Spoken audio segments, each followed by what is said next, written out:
তো বন্ধুরা, বাংলাদেশের দিন দিন রিচ মানুষের সংখ্যা বেড়েই চলেছে। দেশের প্রধানমন্ত্রীর যে পিয়ন ছিল সেও এখন কোটি কোটি টাকার মালিক। এটা প্রধানমন্ত্রী নিজের মুখে তা বলেছে। বর্তমানে বাংলাদেশে এমন সব ধনী ব্যক্তিরা রয়েছেন, তাদের সম্পদের পাহাড় দেখলে আপনার মাথা ঘুরে যাবে। তো বন্ধুরা, আজকের ভিডিওতে আমরা জানতে চলেছি বাংলাদেশের কিছু সেরা ধনী ব্যক্তিদের সম্পর্কে। নাম্বার 5, শাকিব খান। বর্তমান সময়ে শাকিব খানের মোট সম্পদের পরিমাণ $30 মিলিয়ন, বাংলা টাকায় প্রায় 360 কোটি টাকা। মানে তার গাড়ি বাড়ি সব বাদ দিয়ে মোট ক্যাশ টাকা রয়েছে 360 কোটি টাকা। শাকিব খান অনেক বড় বড় কোম্পানির ব্র্যান্ডেড ইনভেস্টর করে থাকে। এছাড়া শাকিব খানের বিভিন্ন ব্যবসা প্রতিষ্ঠান রয়েছে। শাকিব খান প্রত্যেকটি বিজ্ঞাপনের জন্য 50 লক্ষ টাকা চার্জ করে থাকে।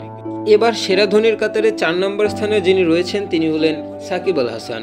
সাকিব আল হাসান শুধুমাত্র ক্রিকেট খেলে তার টাকাগুলো আয় করে থাকেন না, তার বিভিন্ন বড় বড় ব্যবসা রয়েছে।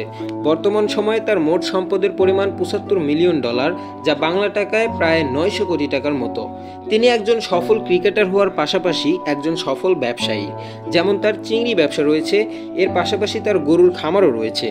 দেশ ও বিদেশে মিলে তার মোট 75টি রেস্টুরেন্ট রয়েছে। নাম্বার 3, সজীব ওয়াজেদ জয়। জয় হচ্ছেন বাংলাদেশের 3 নম্বর ধনী ব্যক্তি। বর্তমান সময়ে তার মোট সম্পদের পরিমাণ $1.5 বিলিয়ন, বাংলা টাকায় প্রায় 18,000 কোটি টাকা।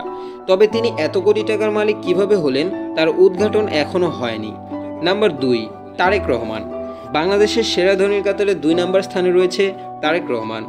বর্তমানে তিনি হচ্ছেন বিএনপির ভারপ্রাপ্ত চেয়ারম্যান এবং বর্তমান সময়ে তার মোট সম্পদের পরিমাণ $1.7 বিলিয়ন, বাংলা টাকায় প্রায় 20,400 কোটি টাকা।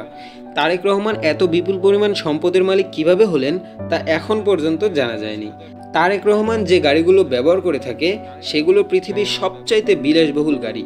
তার বেশিরভাগ গাড়িগুলি বুলেট প্রুফ হয়ে থাকে, যে গাড়িগুলোতে গুলি করলে কোনো প্রভাবই পড়ে না। নাম্বার 1, সাইম সোবান আনবির। বর্তমানে তিনি হচ্ছেন বাংলাদেশের সবচাইতে ধনী ব্যক্তি। হোলসাইন সাবান আনবির হলো বসুন্ধরা গ্রুপের চেয়ারম্যান। বসুন্ধরা হচ্ছে বাংলাদেশের সবচাইতে বড় কোম্পানি। বাংলাদেশের প্রত্যেকটি প্রোডাক্ট বসুন্ধরা কোম্পানি তৈরি করে। বর্তমান সময়ে তার মোট সম্পদের পরিমাণ প্রায় $5 বিলিয়ন, বাংলা টাকায় প্রায় 60,000 কোটি টাকা। এই পরিমাণ সম্পদ নিয়ে তিনিই বাংলাদেশের একমাত্র ধনী ব্যক্তি। মজার ব্যাপার হচ্ছে তার একটি ব্যক্তিগত বিমান রয়েছে, অর্থাৎ প্রাইভেট জেট।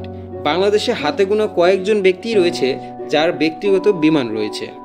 এরাই ছিল বাংলাদেশের 5 জন সেরা ধনী ব্যক্তি। এদের নিয়ে আপনাদের মতামত অবশ্যই জানাবেন। ধন্যবাদ সবাইকে।